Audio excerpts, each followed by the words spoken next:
Dans le passage qu'on a ce matin, qui est tiré de la lettre aux Hébreux, on nous explique finalement à quoi ça sert la foi. Ça sert-tu à quelque chose? Ça change quoi quelqu'un qui a de la foi puis quelqu'un qui ne l'a pas? C'est deux bonnes personnes, là. Mais la personne qui l'a, ça change quoi? Et dans la lecture qu'on a entendue ce matin, on nous disait la foi, c'est le moyen de connaître les réalités qu'on ne voit pas. Il y a dans la vie des choses qu'on peut voir. Là. Moi, je vous vois. Il y a d'autres parties de la vie qui sont très importantes, qui ne sont pas visibles à l'œil.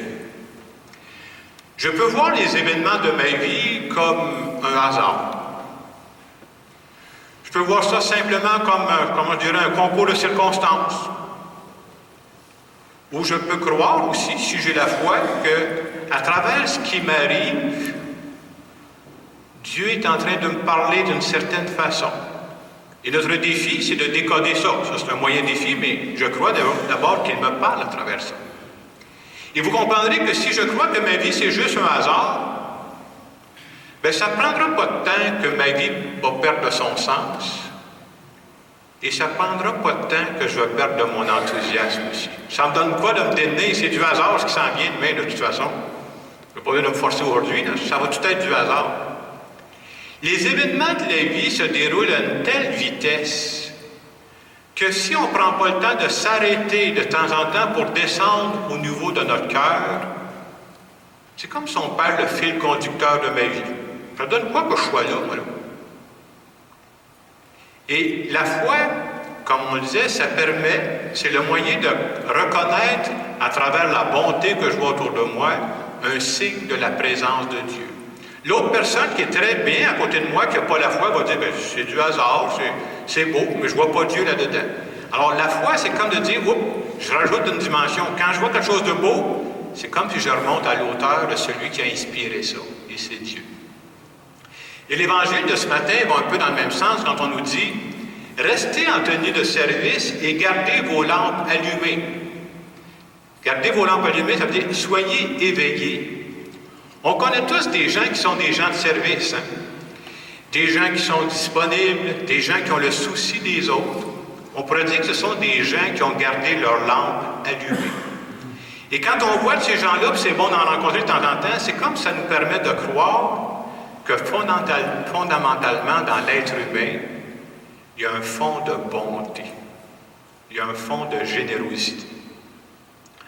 Vous comprendrez qu'on a beau de croire en Dieu, moi comme vous, j'ai beau croire en ce Dieu-là qui est présent dans notre monde, là, qui est agissant dans notre monde. C'est une chose de croire à ça, mais c'est d'avoir les yeux ouverts pour le reconnaître aussi. Alors, cette semaine, quand je préparais l'homélie, je me suis dit, je vais essayer de trouver des exemples de... Y a-t-il quelque chose que je pourrais voir qui me montre quelqu'un qui est en tenue de service et qui a gardé sa lampe allumée? Si c'est vrai, nous autres, on ne cherche pas Dieu dans les nuages, là, on le cherche dans le monde.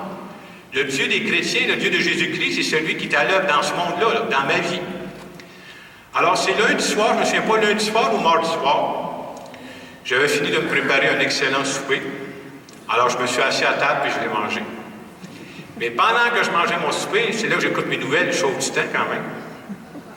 Et pendant que j'écoutais les nouvelles à TVA, il y a un reportage qui a attiré mon attention. Il y en a peut-être qui l'ont vu, là. On parlait d'un vol qui a eu lieu dans une soupe populaire à Laval. Une soupe populaire qui sert la nourriture aux itinérants, qui donne des vêtements aux itinérants. Le reportage nous montrait le responsable de cette soupe populaire à Laval, là, il s'appelle Gérard Vézina. Le monsieur, il pleurait. Il pleurait parce qu'il comptait tout ce qui était arrivé là, dans son local. Il dit, on a brisé nos congélateurs.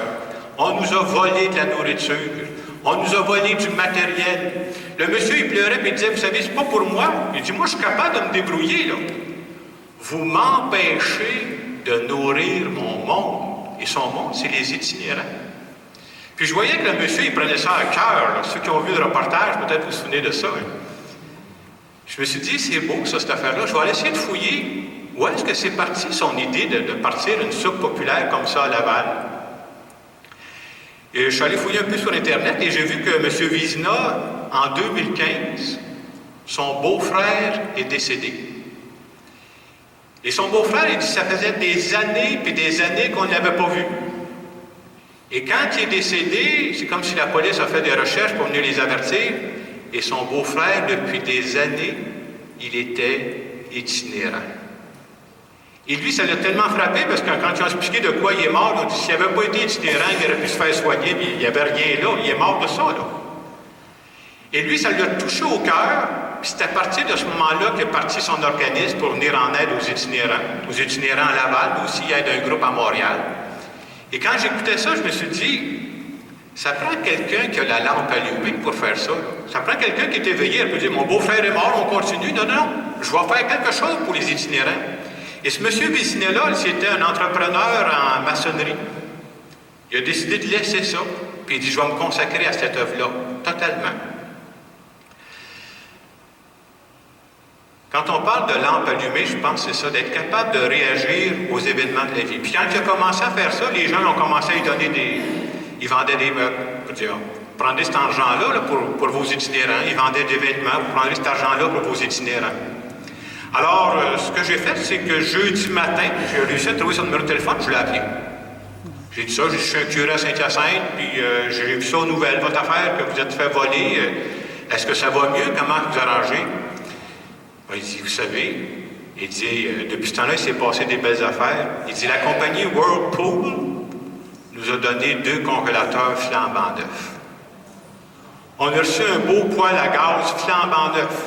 Il dit, il y a même une compagnie là, pour la sécurité, les alarmes et les caméras. Ils nous ont donné un système de sécurité puis de caméras que vous ne ferez plus voler. Là. Puis on a reçu des dons.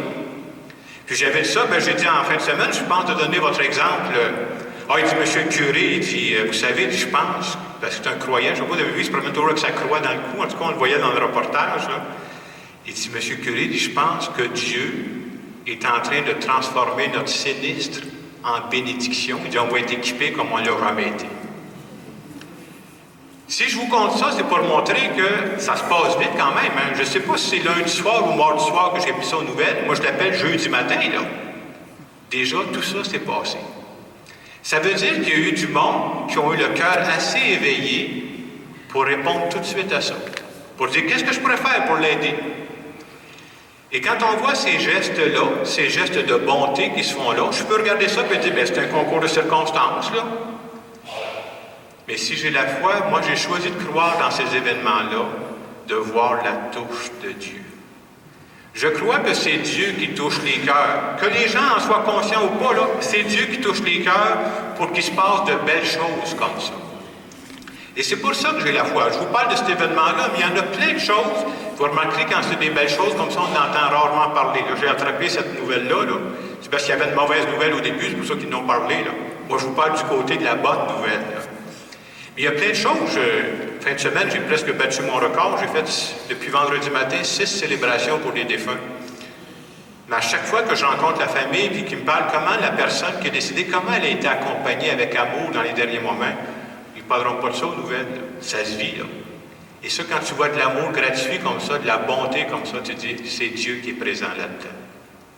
Alors, la parole de Dieu, la fin de semaine, nous dit, restez en tenue de service et gardez vos lampes allumées.